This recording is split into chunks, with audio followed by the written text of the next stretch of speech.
Bienvenue. Cette vidéo filmée en temps réel vous montre comment créer facilement un premier tableau de bord sous Beatle en moins de 5 minutes. Tout d'abord, connectez-vous à l'application, puis rendez-vous dans l'onglet Import. Cliquez sur Nouveau, puis sélectionnez le type de connecteur que vous souhaitez mettre en place. Pour cette démonstration, nos données sont issues d'une feuille de calcul Excel. Choisissez un nom pour votre connecteur, puis sélectionnez votre fichier en cliquant sur Parcourir. Voici le fichier que nous utiliserons. L'ordre des colonnes n'est pas important.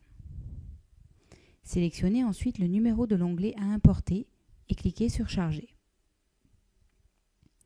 Beatle analyse votre fichier et catégorise automatiquement vos données en tant que date, filtre et indicateur en fonction du format de vos données.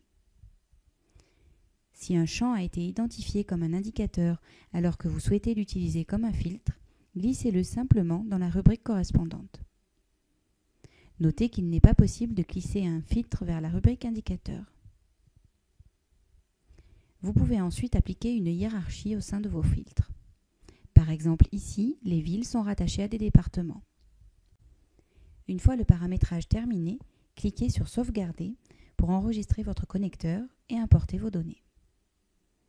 Vous recevrez ensuite un email de confirmation lorsque l'intégralité du chargement aura été effectuée.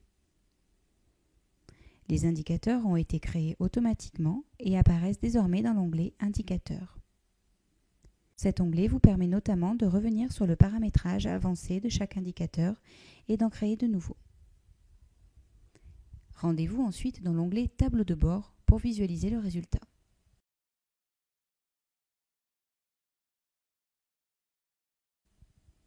Vous pouvez sélectionner la période d'analyse grâce au filtre temporel sur la partie droite de l'écran. Sur la gauche, vous pouvez afficher la liste de vos indicateurs ainsi que leur tendance et leur état calculés en fonction des différents objectifs appliqués à vos indicateurs. En dessous, la partie filtre, aussi appelée dimension, vous permet d'appliquer dynamiquement des filtres sur vos indicateurs pour analyser le détail de vos données. Vous pouvez ainsi appliquer plusieurs filtres pour croiser vos données en quelques clics.